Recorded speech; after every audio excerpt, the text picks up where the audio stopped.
태초에 말씀으로 천지를 창조하시고 지금도 살아 역사하시는 하나님 아버지께 존귀와 영광을 올려드립니다. 깊어가는 가을 차가운 날씨에도 저희의 몸과 마음을 강건하게 지켜주신 하나님 감사드립니다. 한 주간을 돌아볼 때 저희는 세상의 빛을 비추지 못했고 소금의 맛을 내지 못했습니다. 십자가의 사랑으로 우리의 허물을 용서해 주시고 주님의 은총으로 우리를 새롭게 하여 주시옵소서. 지금 이곳에 함께 하시는 하나님을 경외하는 마음으로 드리는 우리의 예배를 기쁘게 받아주시고 주님이 주시는 참된 평안과 안식을 누리는 복된 시간이 되게 하여 주시옵소서. 하나님 아버지, 주님의 핏값으로 사신 우리 교회를 영혼 구원하는 방주로 삼아주시고 금년 한 해도 영적인 성장과 부흥을 이뤄갈 수 있도록 이끌어주신 사랑과 은혜에 감사드립니다. 금년 한 해에도 얼마 남지 않았는데 계획했던 모든 사역들이 하나님 보시기에 아름다운 모습으로 잘 마무리되도록 주님 도와주시옵소서. 이제 다가오는 새해를 준비하며 기관마다 부서마다 새 일꾼을 뽑아 세우고 새해 사역과 행사를 위해 정책당회를 통하여 계획을 수립할 때 그 모든 과정 중에 하나님 친히 함께하여 주셔서 우리의 뜻이 아닌 하나님의 선하신 뜻대로 잘 세워지기를 간절히 바라고 기도드립니다. 하나님 아버지, 우리나라 우리 민족을 지금까지 지켜주신 은혜 감사드립니다. 우리나라와 백성들을 다시 한 번 더 긍휼히 여겨 주시옵소서. 이 땅에 권세자들을 세우신 하나님, 이들을 통해 하나님의 뜻을 받들게 하심을 감사합니다. 특별히 이 나라와 이 민족을 기억하시어 백성들과 위정자들이 자신의 들불을 보게 하시어 깨닫게 하시고 백성들은 나라를 위하여 기도하게 하시고 위정자들은 오직 국민을 위하여 헌신하는 평화의 나라가 되게 하여 주시옵소서. 전쟁으로 많은 희생자들이 발생하고 있는 러시아와 우크라이나, 이스라엘과 팔레스타인을 위해 기도합니다. 그 땅에 평화가 임할 수 있도록 주님 불쌍히 여겨 주시옵소서. 임마누엘 하나님, 가족을 잃은 슬픔과 삶의 터전이 파괴된 그들을 위로하여 주시고 그들의 아픔과 상처를 싸매사 다시 일어설 수 있도록 축복하여 주시옵소서. 또 미국 대통령 선거에서 트럼프 대통령이 당선되었습니다. 변화무쌍한 트럼프 대통령을 긍휼히 여기시어 우리나라에 긍정적이고 좋은 영향을 미치게 하여 주시옵소서. 오리동 제일교회를 사랑하시는 주님, 주님의 몸된 오리동 제일교회를 잘 섬길 수 있게 인도하시니 감사합니다. 예루살렘과 온 유대와 땅끝까지 복음을 전하라 말씀하신 주님, 우리에게 맡겨주신 이 지역사회를 품고 기도합니다. 우리의 기도를 들으시고 복음화의 불길이 일어나게 하여 주시옵소서. 주님의 복음으로 가난한 사람들은 부유해지며 마음이 상한 자들은 치유를 받고 낮은 자들은 높아지며 병든 자들은 낫는 은혜를 허락하여 주시옵소서. 복음의 능력을 믿사오니 이 지역에 복음으로 변화의 물결이 일어나게 하시고 주님 이 거룩한 일을 위하여 우리 교회가 일어나 우리 모두 복음의 정인으로 나서기를 소원합니다. 성도들의 삶을 위해 기도합니다. 코로나 이후 경기가 침체되어 어려운 상황 속에서도 버틸 수 있는 힘과 능력을 주시고 단 한 명도 큰 어려움을 겪지 않도록 지켜 보호하여 주시옵소서. 주님의 날개 그늘 아래 덮어주시고 그 가정과 직장과 사업장을 눈동자같이 지켜 주시옵소서. 그리하여 이 어려운 시기가 주님의 은혜 가운데 잘 지나갈 수 있도록 축복하여 주시옵소서. 고난 중에 있는 자녀가 있다면 주님 그 마음을 만져주시고 눈물을 닦아 주시옵소서. 절망을 희망으로 바꾸시는 하나님을 바라보며 이겨내게 하시고 고난 끝에 승리를 주시는 하나님을 소망하게 하여 주시옵소서. 요셉이 하나님의 섭리 가운데 흉년 중에서도 버틸 수 있는 지혜를 가졌던 것처럼 우리에게도 요셉의 지혜를 주셔서 이 어려운 시기를 지혜롭게 보낼 수 있도록 축복하여 주시옵소서. 이번 주간에 2025년도 수학 능력 시험이 있습니다. 그동안 열심히 공부하며 꿈과 비전을 향해 달려온 우리 자녀들의 입시의 문이 활짝 열리게 하시고 눈물로 뿌린 씨앗들이 열매를 맺어 기쁨으로 거둘 수 있도록 축복하여 주시옵소서. 하나님의 말씀을 듣고 지키는 자가 복이 있다고 말씀하신 하나님 아버지, 맡기신 교회와 성도들을 위해 매일 기도하며 생명의 말씀을 선포하시는 담임 목사님을 하나님의 권능으로 덧입혀 주시고 영육 간의 강건함과 말씀과 기도의 능력을 더하여 주시옵소서. 함께 예배드리며 말씀을 들을 때 하나님의 말씀으로 받고 마음이 뜨거워지는 은혜를 허락하여 주시옵소서. 그리하여 우리 모두가 하나님의 말씀을 듣고 실천하는 자가 되게 하여 주시고 그 행하는 일마다 하나님을 기쁘게 하는 믿음의 사람이 다 되게 하여 주시옵소서. 오늘도 이름도 없이 빛도 없이 맡겨진 자리에서 묵묵히 섬기고 있는 성도들을 기억해 주시고 축복해 주시기를 원합니다.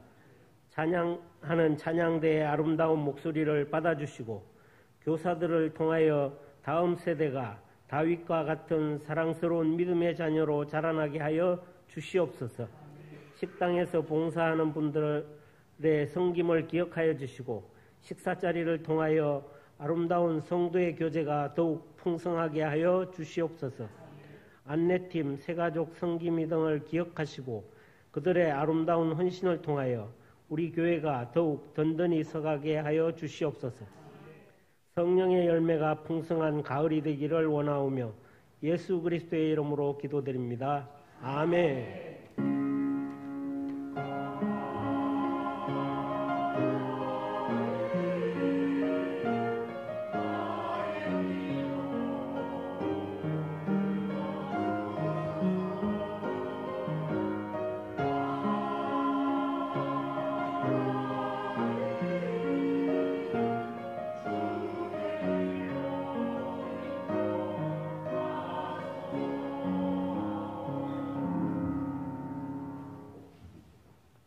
이 시간 우리에게 주시는 하나님의 말씀, 신약성경 마가복음 12장 38절에서 44절의 말씀입니다.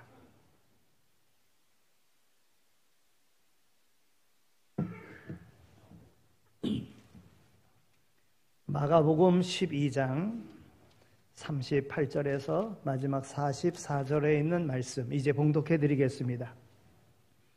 예수께서 가르치실 때에 이르시되 긴 옷을 입고 다니는 것과 시장에서 문안 받는 것과 회당의 높은 자리와 잔치의 윗자리를 원하는 서기관들을 삼가라. 그들은 과부의 가산을 삼키며 외식으로 길게 기도하는 자니 그 받는 판결이 더욱 중하리라 하시니라. 예수께서 헌금함을 대하여 앉으사 무리가 어떻게 헌금함에 돈 넣는가를 보실세 여러 부자는 많이 넣는데 한 가난한 과부는 와서 2 렙돈 곧 한 고드란트를 넣는지라. 예수께서 제자들을 불러다가 이르시되 내가 진실로 너희에게 이르노니 이 가난한 과부는 헌금함에 넣는 모든 사람보다 많이 넣었도다. 그들은 다 그 풍족한 중에 넣었거니와 이 과부는 그 가난한 중에서 자기의 모든 소유 곧 생활비 전부를 넣었느니라 하시니라. 아멘. 이는 하나님의 말씀입니다.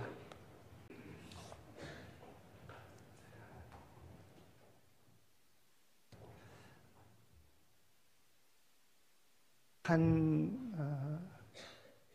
회기의 마지막 달 우리 11월 달을 맞이했습니다. 교회의 회기를 우리는 11월 달로 마감을 하게 됩니다.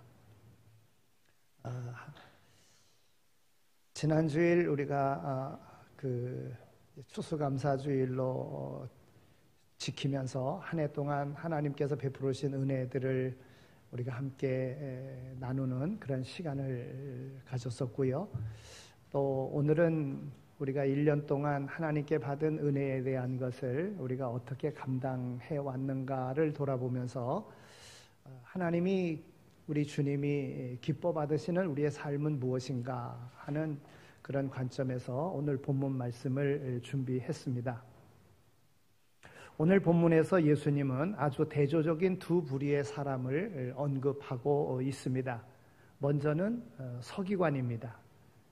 예수님께서는 서기관들을 삼가라 이렇게 말씀을 하셨습니다. 여기 삼가라고 하는 이 말은 조심하라, 경계하라 하는 그런 말입니다.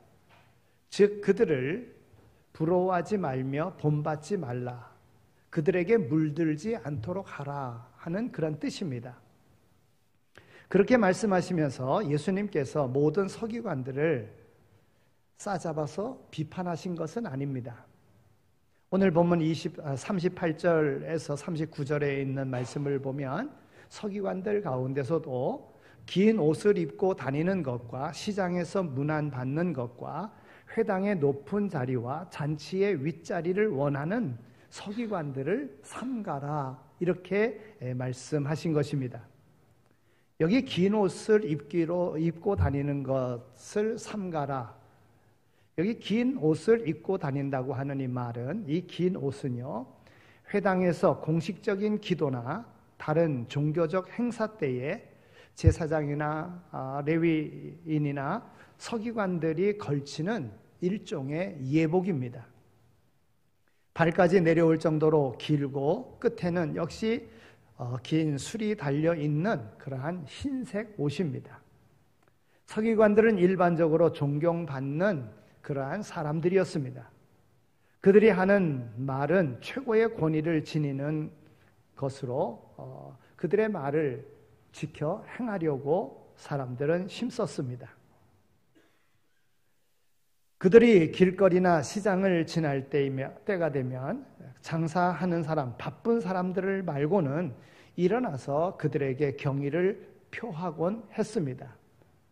그러다 보니 어떤 서기관들은 자기가 서기관임을 과시하고 사람들의 시선을 끌며 존경의 인사를 받고자 하는 이런 마음으로 회당에서 입는, 성전에서 입는 그 예복을 밖에도 나와서 입고 다니는 그러한 사람들이 있습니다. 그래서 시장에서 문안받는 것, 이 말의 뜻은 사람들이 서기관들에게 그들의 종교적 권위에 대한 존경과 복종의 뜻을 표하는 것을 말하는데, 이런 존경받기를 좋아하는 서기관들은 그들이 예식을 행하면서 입는 그것을 바깥에서도 입고 다니므로 내가 서기관이다 하고 자기의 신분을 과시하면서 사람들에게 존경받기를 원했다고 하는 것입니다. 예수님께서는 이와 같은 행동을, 사람들에게 존경받기 원하는 이 서기관들을 삼가라, 그들을 조심하라, 그들을 본받지 말라, 그들의 물들지 말라, 그렇게 말씀하고 계시는 것입니다. 또 회당의 높은 자리와 잔치의 윗자리를 원하는 서기관들을 삼가라 그랬습니다. 여기 회당의 높은 자리라고 하는 것은 회당 안에 두루마리 성경을 넣어둔, 하나님의 말씀을 넣어둔 그 궤 앞을 귀중하게 생각하고 그 자리에 종교적인 예식을 감당하는 신앙에 존경받는 사람들을 그 자리에 이렇게 앉혔는데, 이 회당의 높은 자리를 앉으려고 하는 이 서기관들을 조심하라 이렇게 말씀하고 계시는 겁니다. 또 잔치의 윗자리라고 하는 말은 잔치집 주인의 좌우 자리를 말한다든지 아니면 적어도 주인이 앉는 그 식탁에 앉는 그 자리를 말하는 것입니다. 더러는 잔치를 베풀 때에 예루살렘의 지체 높은 사람들을 잔치에 초대해서 유명한 서기관들이나 또 그 제자들을 불러서 잔치의 윗자리에 앉힘으로 내가 이렇게 위대한 사람들과 더불어 함께하는 자다 하는 것을 드러내는데, 잔치할 때에 그 높은 자리에 앉는 그런 사람들을 조심하라, 우리 주님께서는 그렇게 말씀하고 계시는 겁니다. 서기관들은 나이 많은 사람들이나 심지어는 그 부모들보다도 더 존대를 받곤 했습니다. 즉 회당의 높은 자리나 잔치의 윗자리는 아무나 앉는 자리가 아니라 존경받는 이들을 모시는 그런 자리인 것입니다. 예수님께서는 스스로 그런 자리에 앉기를 원하는 서기관들을 삼가라고 가르쳐 주시고 계시는 것입니다. 예수님께서는 회당의 높은 자리나 잔치의 윗자리를 차지하고자 하는 그런 이들을 비난하시는 것, 그들을 책망하시는 것입니다.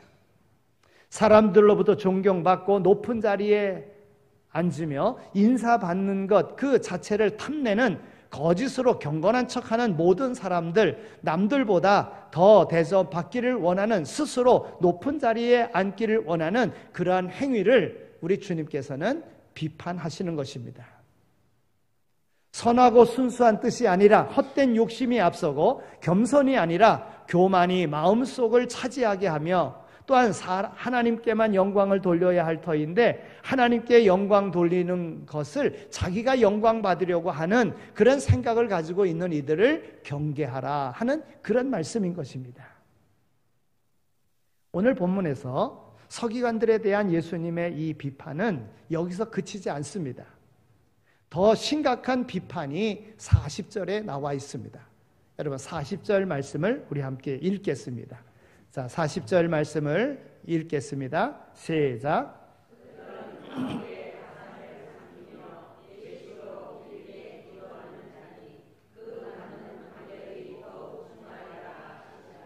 아멘.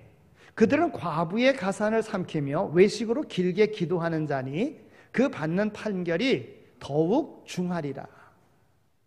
여러분 서기관들이 과부의 가산을 삼키며 그랬어요. 여러분 서기관들에게는 사람들을 가르치고 그 대가로 돈을 받는 것이 금지되어 있었습니다. 그들은 기부금으로 생활을 해야 했으며 그렇지 않은 경우 일반인들과 같이 직업을 가져야지만이 됐던 것입니다. 서기관들 중에는 거의 국어를 하며 살아가는 그런 사람들이 많았습니다. 그래서 서기관들을 물질적으로 돕는 것은 특별히 훌륭한 선행이며 경건의 행위로 그와 같은 일을 권장했습니다. 경제적으로 여유 있는 사람들은 서기관들이 필요할 때 쓸 그 모든 것을, 재정적인 모든 것들을 제공하고 하는 것을 아주 의미 있고 보람 있게 생각하고 있었습니다. 이러한 상황은 일부 서기관들로 하여금 온당치 못한 기부금을 기대하게끔 만드는 일이 되기도 했다고 하는 것입니다.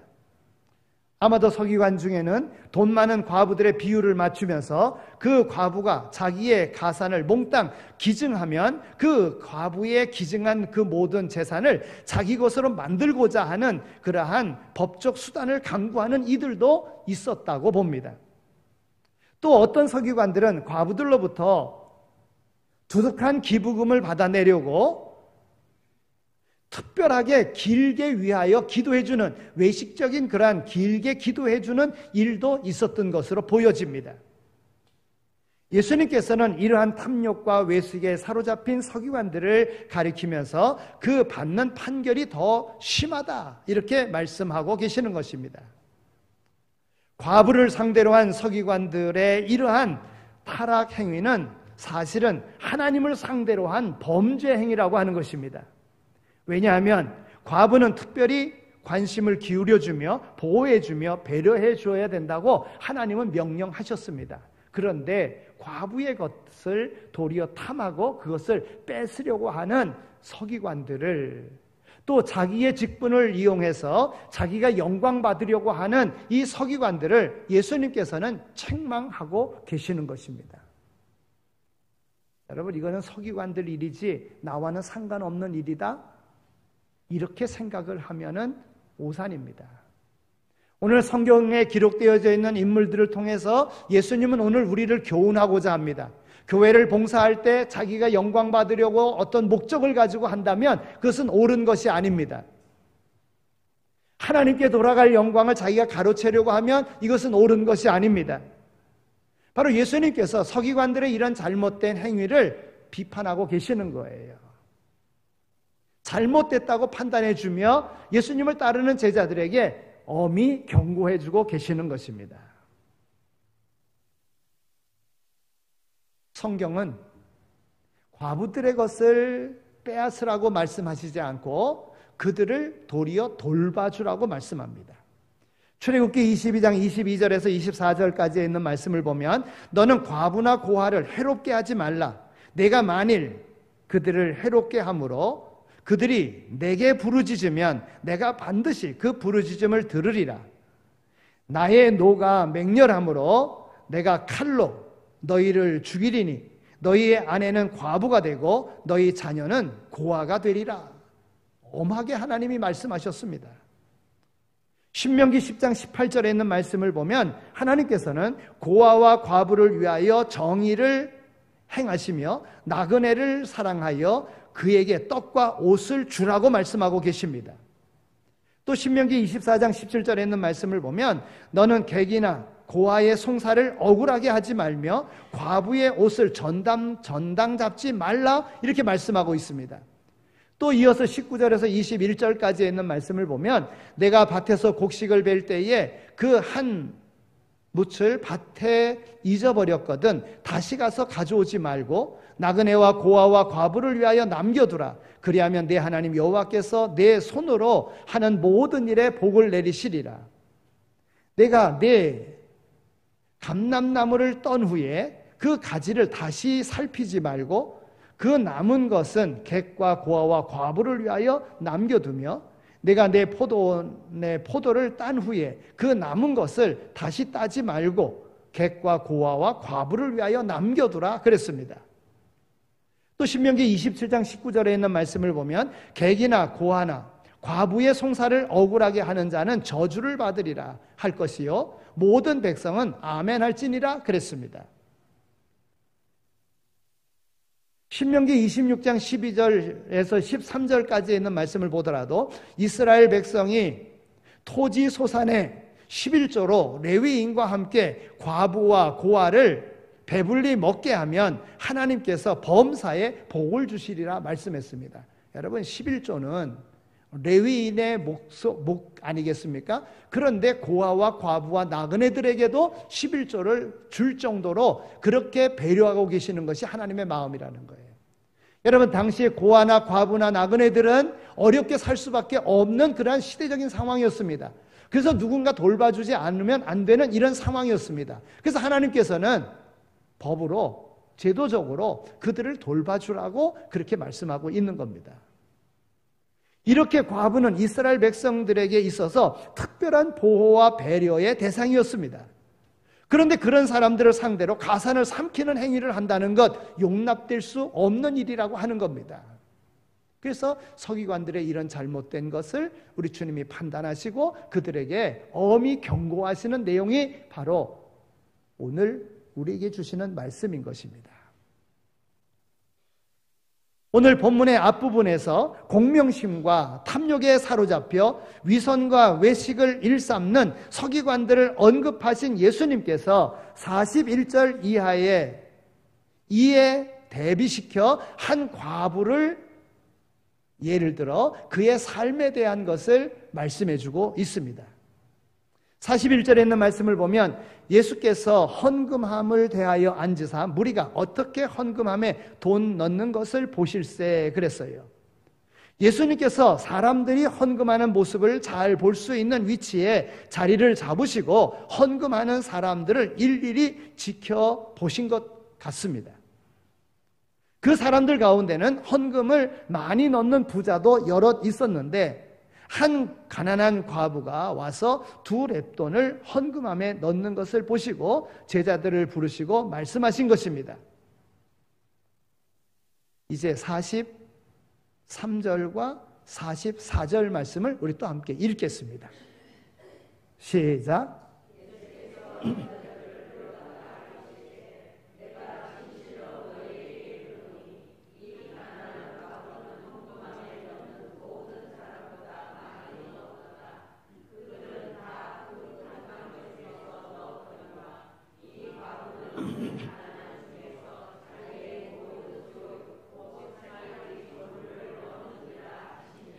아멘.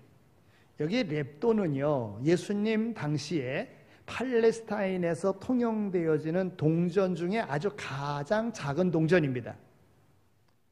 그 가치는 사람들이 이렇게 그 가치를 계산할 때에 하루 일한 품삯을 계산으로 그 모든 단위를 정했습니다.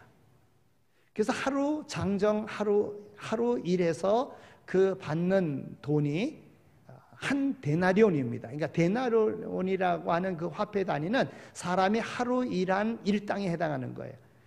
농사를 지을 때는 그 농사 짓는 사람들은 일당 한 13만 원 이렇게 계산하는 것 같아요. 또 노가다판에 막 일하는 사람들의 최저 그 일당은 18만 원 정도 되는 것 같아요. 그런데 이 한 데나리온 이런 계산을 놓고 이 렙돈 이렇게 생각했을 때에 오늘 여기 두 렙돈 그랬는데 이 렙돈은 고드란트라 그랬어요. 그 당시에 사용되는 화폐 단위의 가장 작은 단위. 그러니까 이 단위를 이것을 계산을 하면 어느 정도 되느냐 하면 한 데나리온의 64분의 1 정도, 더 나가서는 100분의 1 정도의 금액입니다. 이걸 또 오늘 우리의 삶에 환산하자고요. 라면 한 봉지 값 이 정도밖에 안 된다는 거예요. 그 정도밖에 안 되는 아주 작은 돈입니다.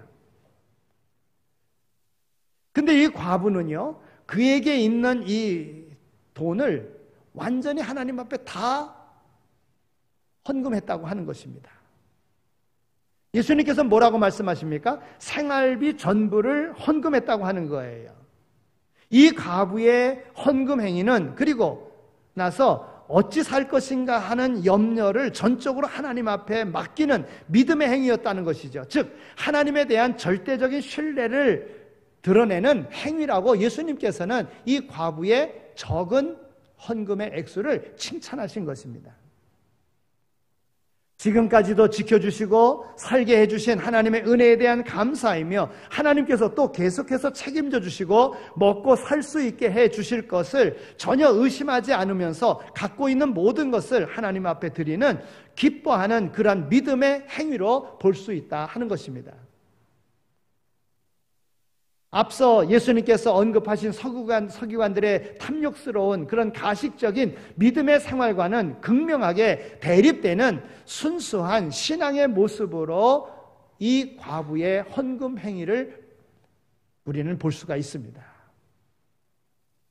여러분, 우리가 성경을 읽다 보면은요, 유달리 돈에 대한 그러한 주제를 많이 다루고 있는 것을 보게 됩니다. 우리가 무엇보다도 성경에서 믿음을 가지는 것과 기도하는 것, 여러분 이런 주제로서 오늘 우리에게 많은 것을 교훈해 주지 않습니까? 그런데 믿음과 기도에 대한 주제로 다루는 그런 말씀은 한 500개 정도 된다 그래요. 그런데 이 헌금, 돈에 대한 이 주제를 가지고 이야기하는 것은 한 2000개 정도가 된다 그럽니다. 그러니까 얼마나 많은 것, 돈과 연관되어지는 부분을 말씀하고 있습니까? 오늘 말씀 가운데서도 41절에서 44절까지에 있는 말씀에서도 예수님은 다름 아닌 헌금에 대한 말씀을 하고 계시는 거예요. 오늘 우리는 이 말씀을 깊이 있게 봐야 되고 오늘 우리의 삶을 돌아보면서 하나님께서 내게 베풀어 주신 은혜에 대한 감사함 속에 나는 하나님 앞에 어떻게 표현하고 있는가를 돌아보아야 된다는 것입니다. 또 한 회기의 이런 마지막 달에 우리가 내게 베풀어 주신 은혜에 대한 것으로 내가 하나님 앞에 어떻게 보답하고 살아가고 있는가를, 나의 믿음의 상태는 어디에 있는가를 볼 수 있어야 된다고 하는 것입니다.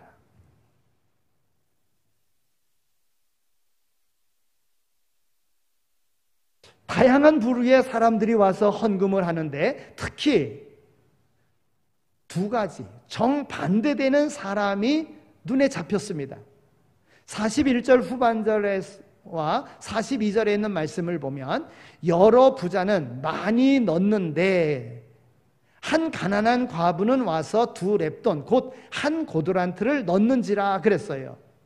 여기 부자라고 하는 말과 과부라고 하는 이 가난한 과부라고 하는 말이 대조되어지는 것을 보게 됩니다.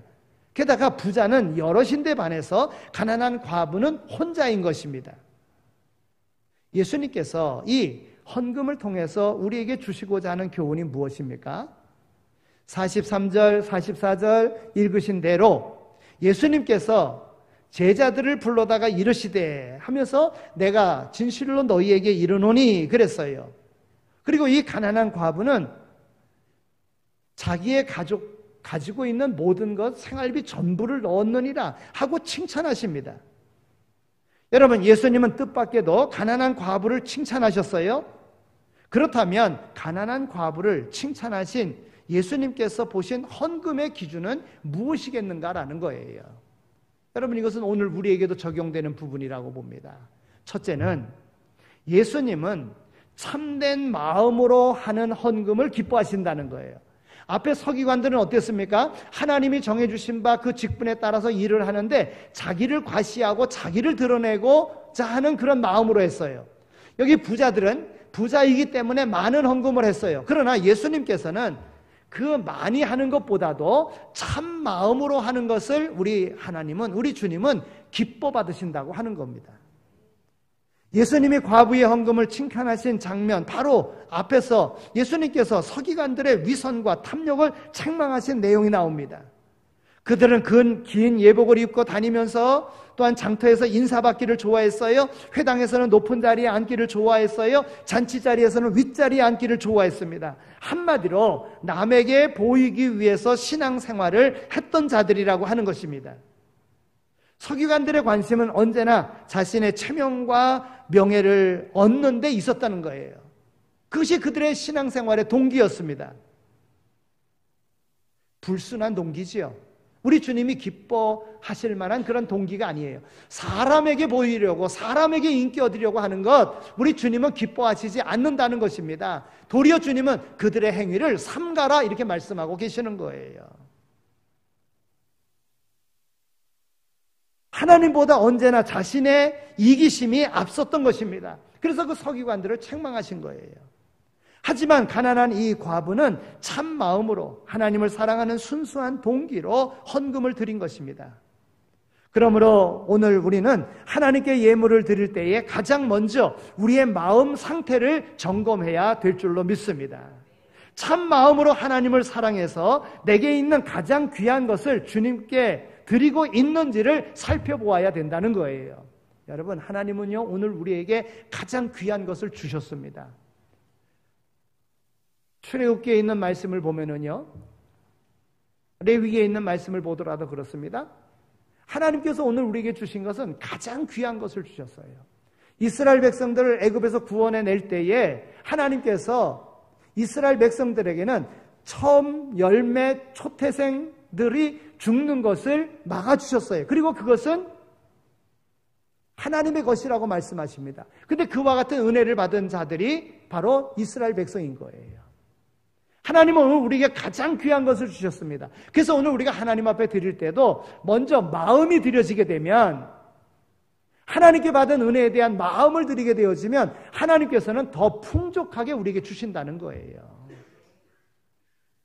예수님은 과부가 드린 헌금의 액수가 아닌 과부의 그러한 중심 마음을 칭찬하고 계시는 거예요.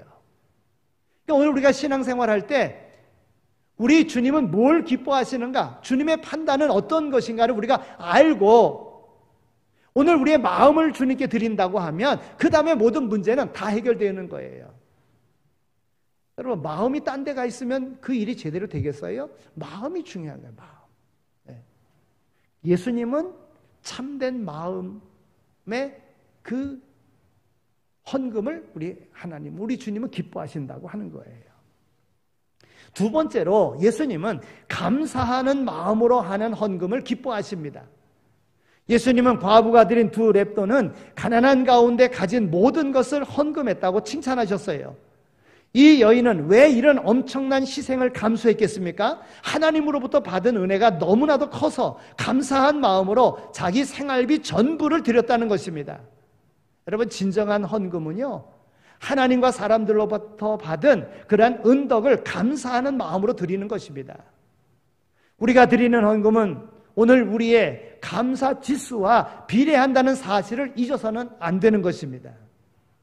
세 번째로 예수님께서는 자원하는 마음으로 후하게 내는 헌금을 기뻐하신다는 거예요. 억지로가 아니라 자원하는 마음으로. 본문에 나오는 과부의 이 헌금에는요, 그녀의 눈물과 땀과 피가 묻어 있습니다.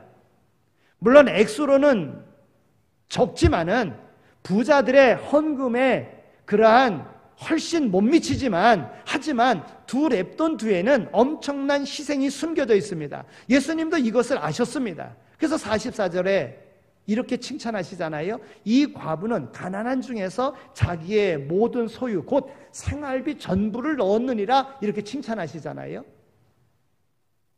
딱 보기만 하고 적게 내는 그 헌금을 보고서도 주님은 그의 모든 삶을 다 알고 계시는 분이에요. 우리가 믿는 하나님은 전능하신 하나님이십니다.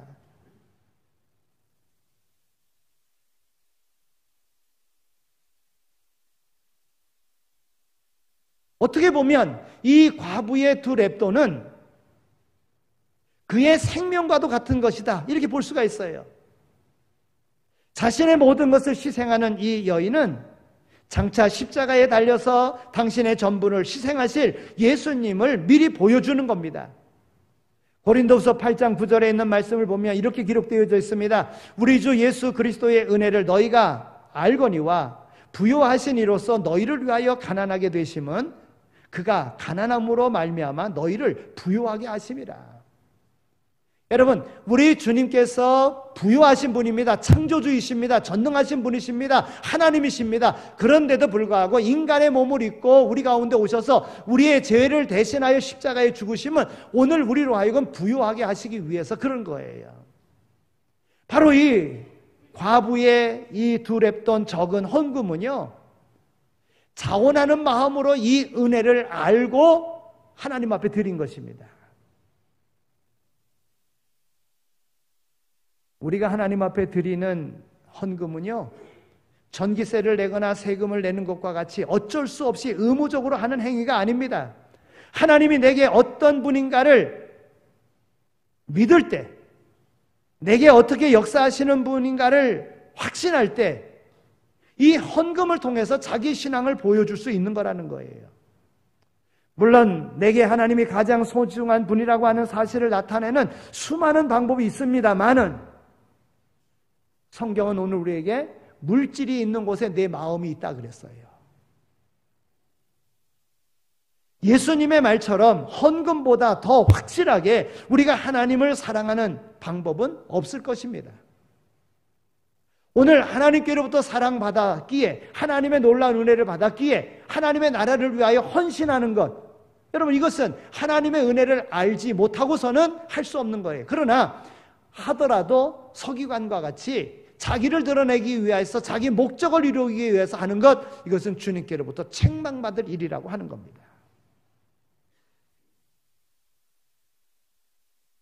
헌금은요, 무엇보다도 나에게 유익을 줍니다. 내가 얼마나 하나님을 사랑하고 내 신앙이 어느 정도 성숙하고 책임 있는 신앙인인지를 보여주는 바로미터가 바로 헌금이라고 하는 거예요. 그래서 예수님께서도요, 주는 것이 받는 것보다 복이 있다, 이렇게 말씀하셨어요. 여러분, 오늘 우리의 생활 속에 내가 받으려고 하는 것, 내가 인기를 받으려고 하는 것, 내가 인정을 받으려고 하는 것보다도 다른 사람들을 세워주고 다른 사람들을 위하여 희생하는 이 마음을 주님께서 기뻐 받으신다고 하는 겁니다. 오늘 우리의 삶에 하나님은 어떤 분이십니까? 하나님이 정말로 소중한 분입니까? 그렇다면 오늘 우리의 헌금 생활을 통해서 그 믿음을 나타내 보여야 될 줄로 믿습니다. 액수가 많고 적음이 중요한 것이 아닙니다. 하나님이 보시는 것은 우리의 마음, 우리의 자세임을 우리가 잊지 말아야 됩니다. 마음 중심을 보시는 분이 하나님이신 것입니다. 이제 말씀을 맺겠습니다.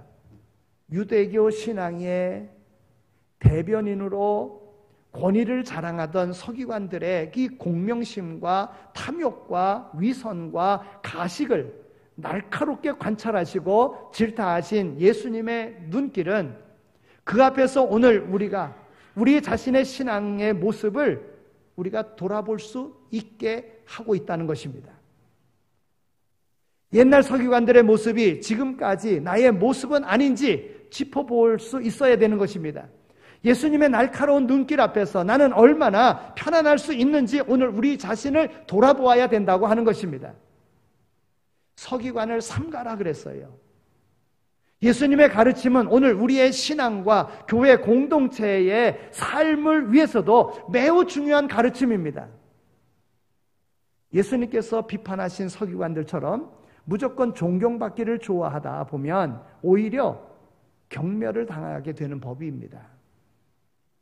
높은 자리에 앉을 자격이 없는 사람이 기어이 그 자리를 앉겠다고 하면 밑바닥으로 끌어내리킴을 당하는 그런 수치를 당하게 될 것입니다. 자기는 먼저 인사할 줄 모르면서 인사받기만 좋아한다면 되레 욕을 먹거나 외면당하는 그러한 처지에 놓이게 될 것입니다. 거짓으로 경건한 척하다 보면 위선자라고 하는 낙인이 찍히게 될 것입니다. 모든 것을 남에게 보이기 위하여 하면 곧 아무도 봐주지 않는 사람이 되고 말 것입니다. 스스로 높은 자리에 앉으려 하다 보면 자연히 거기에 앉아야 할 누군가를 끌어내려야 하고, 그러다 보면 불필요한 시기와 경쟁과 비방을 하게 되어서 공동체 안에 문제만 일으키는 그런 결과를 초래하게 될 것입니다. 여러분, 성경은요 오늘 우리에게 사람이 무엇으로 심든지 그대로 거두리라 그랬어요. 하나님의 말씀은 틀림이 없습니다. 내가 존경받으려고 그래서 하나님의 영광까지 가로채면 하나님께서는 그를 무시해버리시는 거예요. 오늘 본문에서 예수님께서 지적하신 서기관들의 문제점에 그런 공명심과 탐욕 그리고 위선과 외식 아니겠습니까? 그들은 공동체를 어지럽히고 자기를 무너뜨리는 주범, 거기에 유혹된 것입니다.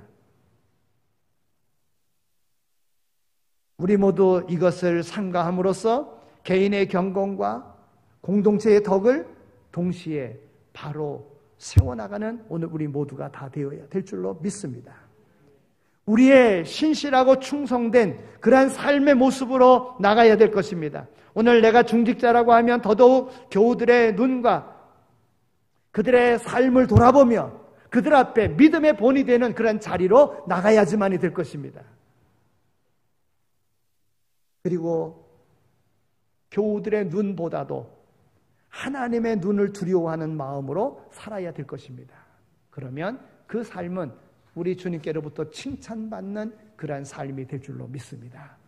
한 해를 마감하면서 오늘 우리의 삶을 돌아보아 오늘 우리가 겸비하여 우리 주님의 칭찬받는 자가 된다면 오늘 우리는 주님의 큰 일도 감당하게 될 것이고, 그리고 오늘 우리의 삶을 주님께서 인도해 주심으로 인하여 주님께 영광 돌리는 이런 삶을 살게 될 줄로 믿습니다. 우리 주님께로부터 칭찬받는 삶을 살아가는 모두가 다 되시기를 축원합니다. 하나님 감사합니다. 저희들을 이렇게 사랑해 주셔서 오늘도 변함없이 하나님 전에 나와서 예배드리게 하여 주신 것 감사합니다. 서기관과 과부를 통하여 우리에게 교훈해 주시고자 하시는 우리 주님의 그 기쁘신 사랑의 그 뜻을 오늘 우리로 알게 해주신 것 정말 감사합니다. 서기관과 같이 되지 말게 하시고 과부와 같은 마음으로 내게 있는 것 없다고 할지라도 내게 있는 것 가지고 온전히 하나님을 믿고 하나님을 의지함으로 하나님께서 우리를 칭찬해 주시고 우리를 풍요롭게 해주시는 그 은혜를 경험하며 살아가는 우리 모두가 다 되게 하여 주옵소서. 감사합니다. 예수 그리스도의 이름으로 기도드립니다. 아멘. 이제는 우리 주 예수 그리스도의 은혜와 하나님 아버지의 극진하신 사랑하심과 성령님의 위로하시고 교통하심이 오늘 우리에게 귀한 직분을 맡기셔서 충성되게 일하라 하셨기에 우리에게 맡겨진 직분 하나님의 영광을 위하여 열심을 다하여 잘 감당할 것을 마음에 다짐하며 세상으로 나가는 이 자리에 참여한 모든 이들 가운데 이제로 영원히 함께 하시길 간절히 축원하옵나이다. 아멘.